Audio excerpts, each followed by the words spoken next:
Chapter 6.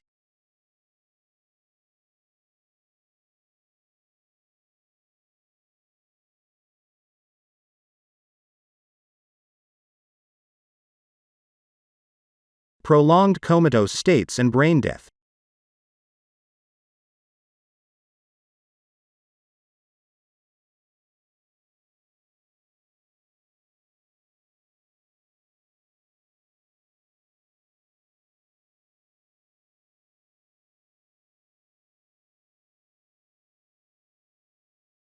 Consciousness refers to normal wakefulness with awareness of self and the external environment, interactions, and decisions.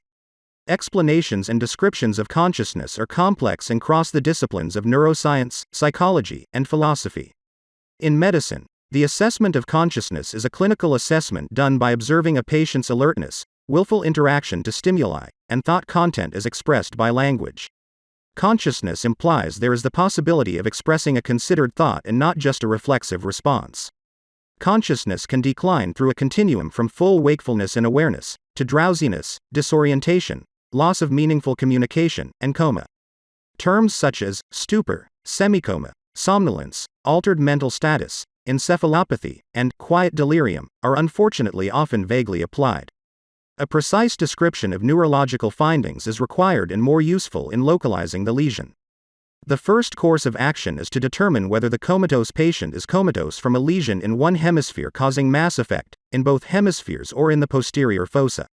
Next is to determine whether structural brain injury, seizures, a toxin, or acute metabolic or endocrine derangement is responsible for its presentation. Concepts of abnormal consciousness. Consciousness is traditionally dichotomized into two components in a conceptually useful approach. The content of consciousness includes all cognitive functions, emotions, and intuitions of the brain. The level of consciousness refers to global alertness and behavioral responsivity. Several key anatomical structures control the conscious state: the ascending reticular activating system, ARAS, in the midbrain and upper pons, the diencephalon, thalamus and hypothalamus, anterior cingulate cortex, association cortices, precuneus and cuneus, and the cortex proper, Fig. 6.1. The neurochemistry driving this complex system consists of several important neurotransmitters: norepinephrine, originating from the locus ceruleus and pontine lateral tegmentum; dopamine, ventral tegmentum; serotonin, Raphe nuclei; acetylcholine, basal forebrain; histamine, posterior hypothalamus; and orexin hypocretin, lateral hypothalamus. McLenithan et al., 2013. As the target of all incoming signals, the thalamus is central in governing consciousness and relays and gates information diffusely to brain networks. Major mechanisms of coma involve destructive lesions of the thalamus or diffuse connections to the cortex or ARAS.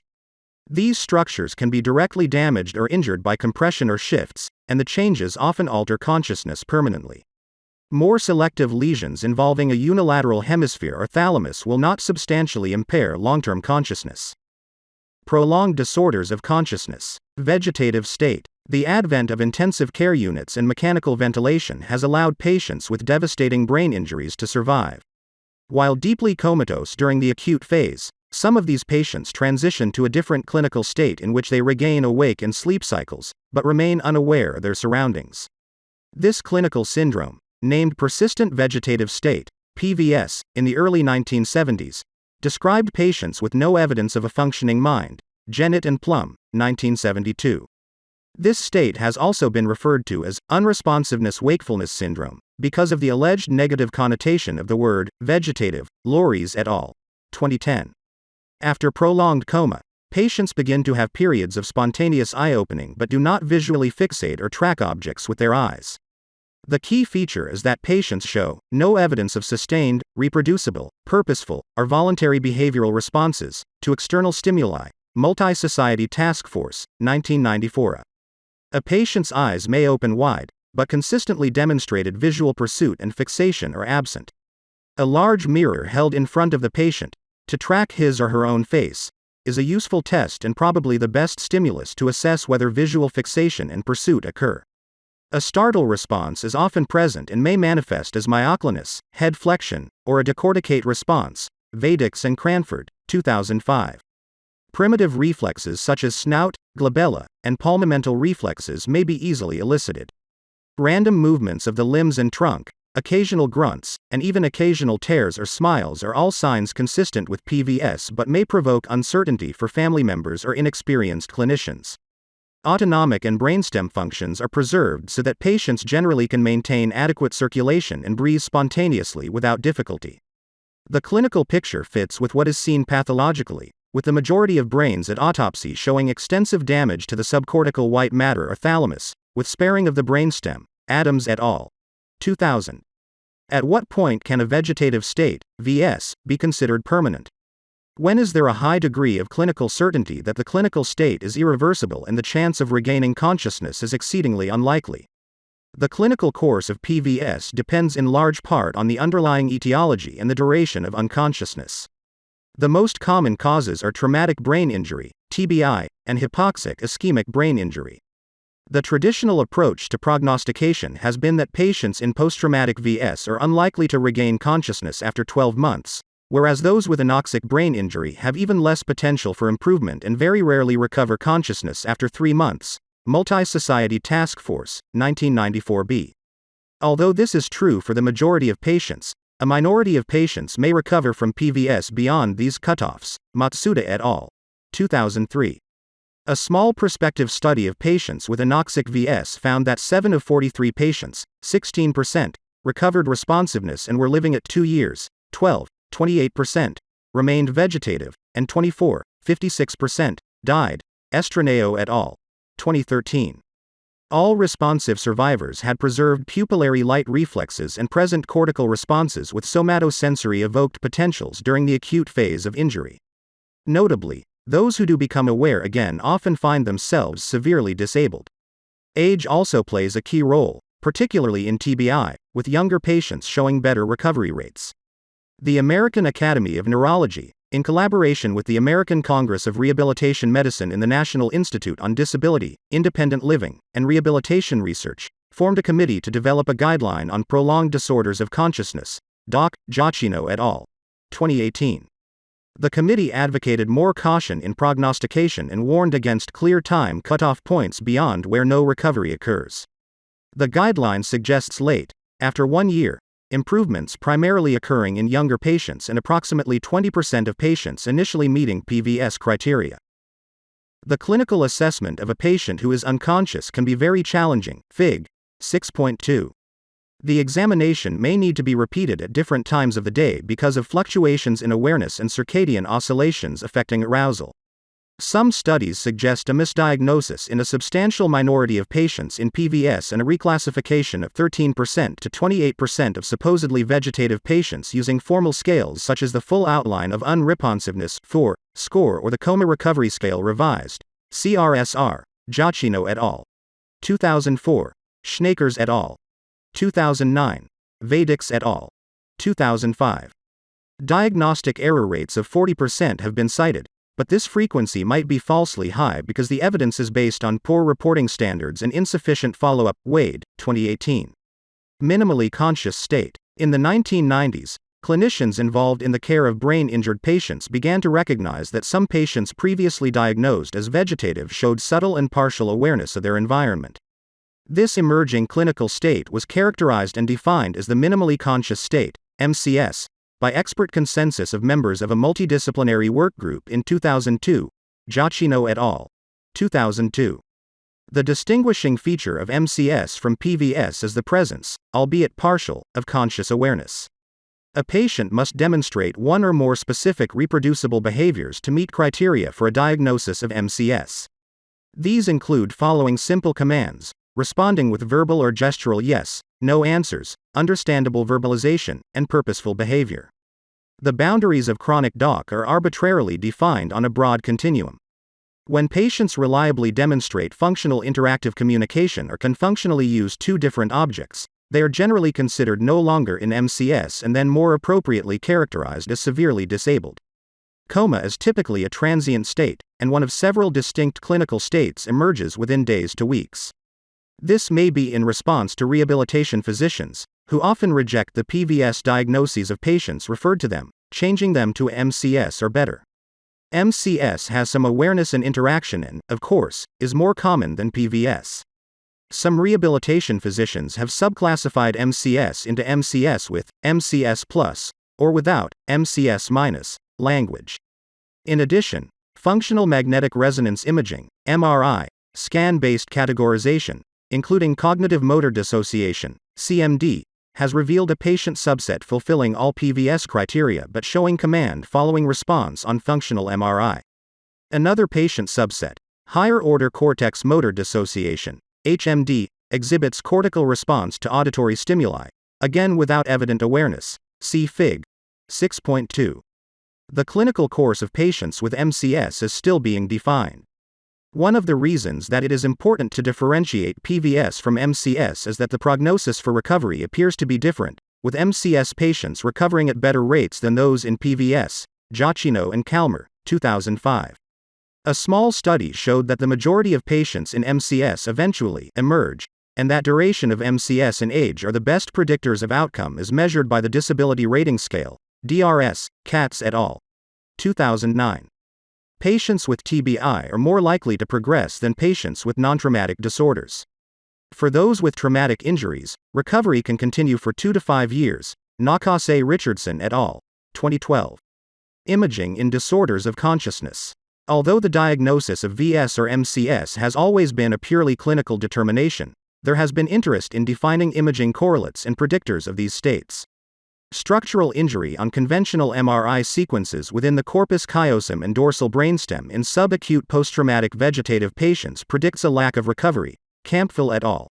1998. Diffusion tensor imaging, DTI, which evaluates the structural integrity of white matter pathways, can detect structural abnormalities not visualized on conventional MRI sequences and may be a useful adjunct. Patients with more extensive white matter abnormalities on DTI MRI tend to score lower on the CRSR. Newcomb et al. 2010. Some investigators have pioneered the use of functional neuroimaging to complement the examination to determine whether a patient has any evidence of cerebral activity, which is often extrapolated to imply the presence of consciousness. Functional MRI involves T2 weighted images with gradient echo pulse sequence changes of deoxyhemoglobin in the perfused area, which is thought to imply neuronal activation. In a typical paradigm, the patient is instructed to perform basic cognitive tasks while in the scanner. In a pivotal case report, a patient classified clinically as vegetative 5 months after TBI had cortical activation on functional MRI with 2 different mental imagery tasks. Owen et al. 2006. Cortical activation was seen in the supplementary motor region after the patient was instructed to imagine playing tennis. The frequency of this finding, which is of uncertain clinical significance, appears to be rare. In one study, 5 of 54 patients with chronic DOC had cortical activation on functional MRI when asked to perform imagery tasks, play tennis or navigate their home. Monti et al. 2010.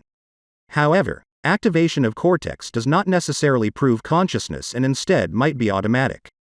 The use of functional MRI in patients with chronic DOC is further limited by low sensitivity and practical difficulties, e.g., patient movement requiring sedation, which preclude at least half of patients from being studied. Stender et al. 2014. Neuronal activity has also been assessed by 18F-fluoride oxyglucose, FDG, positron emission tomography, PET, which demonstrates brain glucose metabolism. Diminished metabolism is seen in the frontoparietal cortices of patients with DOC. Some studies have shown that in MCS, partial metabolism is maintained, whereas in PVS, the frontoparietal dysfunction is broader and more extensive. Thibault et al. 2012. Predicting the absence of recovery of consciousness using 18F-FDG PET may be more reliable than predicting the presence of recovery. Stender et al. 2014. However, both false positives and false negatives occur, and the practical value of these imaging studies is not clear. They remain areas of research to further our understanding of conscious states but cannot be considered part of routine clinical practice at this time. A recent study using machine learning applied to electroencephalograms, EEGs, found that 15% of 104 unresponsive patients had brain activation detected by EEGs at a median of 4 days after injury. Clausen et al. 2019. However, approximately half of the small subset of patients with brain activation and approximately 1 in 4 patients without brain activation followed commands before discharge. At 12 months, Patients showing early brain activation had 3 times more often independent function than patients without brain activation. This technology is not widely available, interpretation parameters are not firmly established, and false negatives are substantial. Treatment options. Guidelines regarding treatment of patients with chronic DOC, but interventions to accelerate recovery in patients with chronic DOC is a topic of ongoing research, particularly in the rehabilitation community. A randomized trial of 184 patients with chronic DOC due to TBI showed that recovery, rated by the DRS, was faster in patients who were treated with amantadine for 4 weeks than in patients receiving placebo, Giacchino et al. 2012. Both groups had significant improvements in the DRS score over 4 weeks, but the amantadine group improved faster. The dose of amantadine was 100 mg twice daily for 2 days, titrated up to 200 mg twice daily if no effect was seen. Overall outcomes were still discouraging, with 74% of patients in the amantadine group remaining with severe to extremely severe disability or VS, compared with 83% in the placebo group, Giacchino et al. 2012. Many other drug therapies have been proposed and are shown in box 6.1, Lemaire et al. 2014. Martin and White, 2007. Matsuda et al. 2005. Thonard et al. 2013. Thibault, 2019. Most agents have not been proven to be effective, but results have been mixed and the literature is limited by small numbers and publication bias. In addition to medications, non-pharmaceutical interventions using electrical stimulation are also under investigation as therapy to spur recovery of consciousness in brain-injured patients. A study randomized 55 patients with chronic DOC to transcranial direct current stimulation over the left dorsolateral prefrontal cortex compared with sham stimulation. There was no observed effect in vegetative patients, but 13 patients in MCS showed a transient improvement in consciousness, assessed by the CRSR, following stimulation. However, 12-month functional outcomes in this heterogeneous sample did not differ between responders and non-responders. Only one clinical assessment was performed pre-stimulation and post-stimulation, and further research is needed to confirm the findings and exclude the possibility that these were spontaneous fluctuations. The role of thalamic deep brain stimulation, DBS, for patients in VS or MCS is another area of investigation. Lemaire et al. 2014. Schiff et al. 2007. The most common targets for DBS in this population are the central intralaminar nuclei of the thalamus with the intent of activating the cortex through the reticular thalamic complex. Several reports suggest that DBS has the potential to promote recovery in patients with prolonged DOC, but the series typically involved small numbers of patients and was limited by their observational nature. In most, it is difficult to parse out direct DBS effects from spontaneous or post-rehabilitation recovery. Brain death. Deeply comatose patients who lose all clinical signs of brain and brainstem function due to a major destructive lesion are dead and should be clearly distinguished from other comatose states. Death by these neurological criteria is a medically and legally accepted way of determining a person's death. Vegetative, 2011.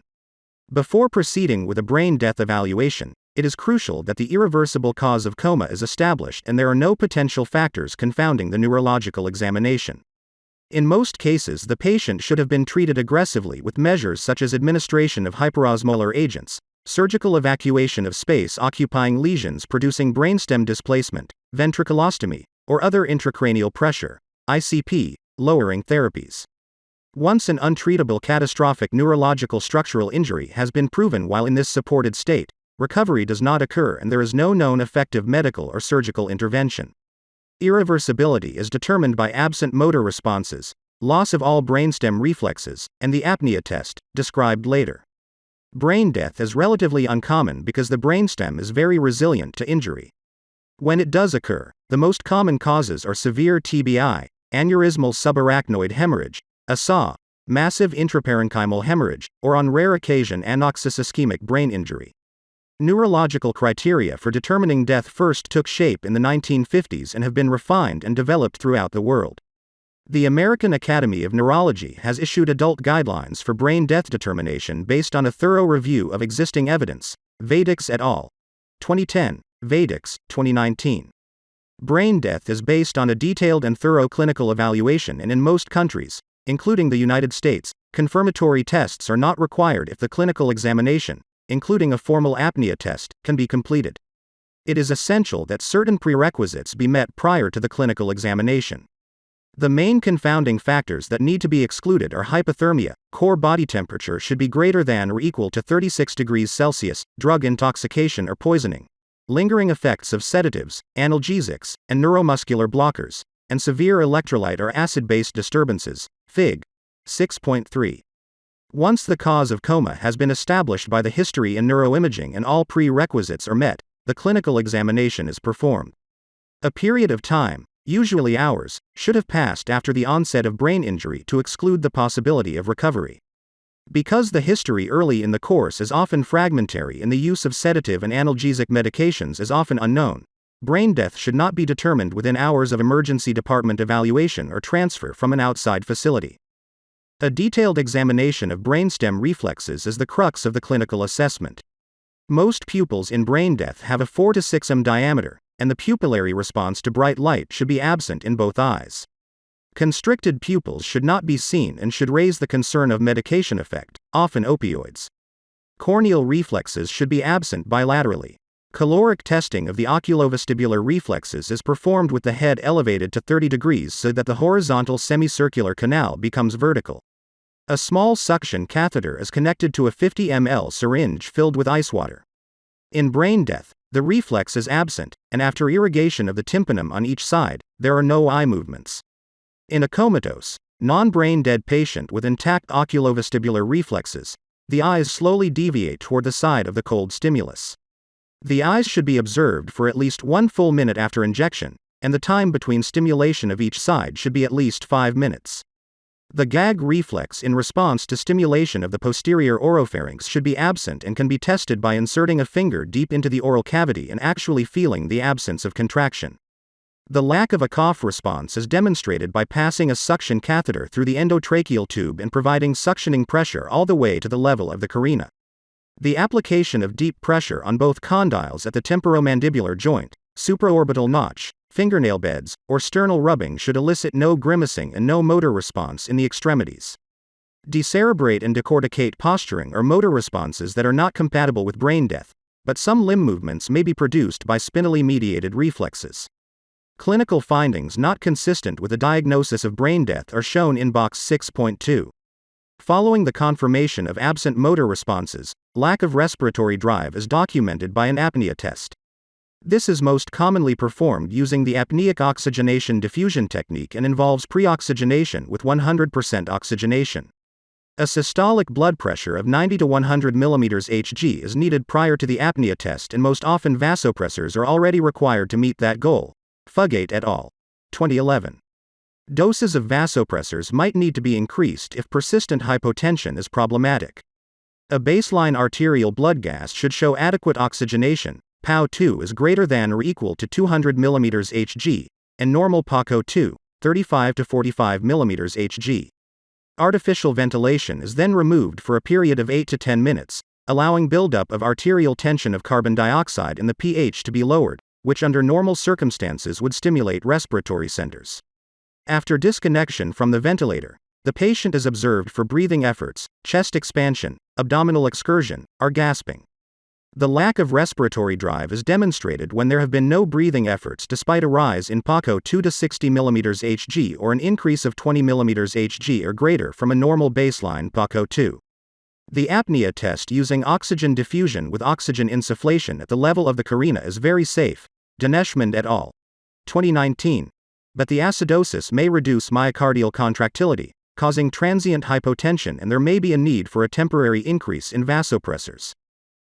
Brain death is a clinical determination, and in the United States does not require additional ancillary tests in most cases. Occasionally, there are times when these are needed if certain parts of the examination cannot be properly conducted, e.g., major facial trauma that precludes a reliable assessment. When required, electrophysiological tests include EEG, auditory evoked potentials, and somatosensory evoked potentials. The EEG, with minimum of 8 scalp electrodes and an interelectrode distance of at least 10 centimeters, should show electrocerebral silence, which necessitates no electrical potentials of more than 2 millivolts during a 30-minute recording. Artifacts created by the ventilator, pulse, or surrounding electrical devices are often seen and may lead to uncertainty in the interpretation. The clinical examination and the excluding of confounders remains the foundation of brain death determination. It should be noted that unresponsive patients could have flat EEGs despite intact brainstem reflexes, Heckman et al. 2003, or in profound hypothermia or drug overdose. Cerebral angiography, cerebral perfusion scintigraphy, or transcranial Doppler have been used to demonstrate the cessation of cerebral blood flow as ancillary tests, but there are technical pitfalls with these methods and they have not been validated. Vegetative, 2010. When the determination of brain death is made clinically, and the apnea test is the last component of the examination, the time of brain death is the time that the arterial PCO2 reached the target value in the absence of respiratory effort. The family is told that their loved one has died.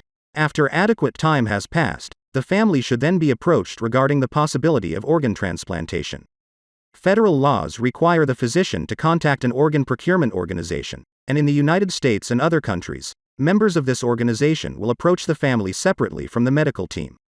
The announcement of brain death should not come as a surprise to the family, and with ongoing contact, they should become aware of the patient's prognosis following a catastrophic brain injury. Brain death examinations should be undertaken only under near certainty that the patient is brain dead. Then the family should be told that the patient has died but remains supported by artificial means. A discussion on organ donation follows. Decision-making and bioethics. Statistics and probabilities of survival or recovery of consciousness do not always easily translate to decisions for individual patients with differing values. In large part, surrogates make decisions based on how information is communicated to them. Seeing relatives in a VS or an MCS is distressing and might be a source of dissension within families and between families and physicians. The already complex situation could be further complicated by research studies suggesting that the detection of cortical activation or regionally increased metabolism on imaging scans implies consciousness in patients who appear clinically unconscious. These findings are subject to sensationalism, and families of patients in persistent coma may believe that functional MRI or 18-FFDG PET scans may be better than a clinical examination. False positives, false negatives, or inconclusive tests could lead to even further ambiguity and confusion. Vegetative, 2012. Should patients with prolonged DOC be kept alive? If so, for how long, and how is that determination best made? Ambiguity abounds. In a survey of 199 lay people in the United States, approximately 40% were uncertain about withdrawing life-sustaining treatments for either vegetative patients or patients in MCS. Gibson et al. 2014. 40% agreed that stopping treatment was morally acceptable for patients in VS, whereas 21% agreed for MCS. The most important factors in the decision about withdrawing treatments were the presence of consciousness, autonomy, and the ability to interact with others. Individuals were more likely to want treatment withdrawn from themselves than to endorse it more generally. Gibson et al. 2014. Although justice is one of the main components of medical ethics, it appears to be much less of a factor in layperson attitudes, despite unsustainable healthcare spending, which suggests that many reject a utilitarian approach in life-death circumstances. This topic has received considerable attention from ethicists, legal experts, and the media, but only rare, exceptional situations are in the spotlight. Many cases in daily clinical practice are appreciably more straightforward. In some cases, the poor neurological prognosis is very clear, and surrogates decide that even the best-case scenario is not a situation thought to be acceptable to the patient. These decisions are obviously easier when the patient has previously and explicitly expressed wishes about type or level of disability they would find acceptable. In many young unfortunate patients, this is unknown. It is important to seek out prior advance directives or living wills because all decisions should be made with one underlying principle. What is most important is what the patient wanted. Any physician would want to be more cautious in younger individuals, whatever the cause, and certainly if the MRI does not show overwhelming extensive injury. There are also possible ethical tensions when families protest and intervene with brain death testing, either full examination or the apnea test. Brain death determination is a neurological examination, and medical decisions are based on these findings. This examination does not require informed consent. If families object to organ donation or object to withdrawal of the mechanical ventilator and other intensive care measures, support is continued until legal issues have been resolved. In many instances, cardiac arrest will occur from terminal fatal arrhythmias. Conclusions. Catastrophic injury to the brain may cause permanent coma, which often transitions to different states of impaired consciousness. New imaging and computer-assisted technology has suggested that some elements of awareness, not the same as consciousness, may exist in some patients who, on the surface, appear severely affected and unaware of the surroundings. Recovery may occur in some, but prediction is far from accurate. Loss of all brainstem function in a massive hemispheric lesion does not lead to recovery, and this state is accepted as death of the person.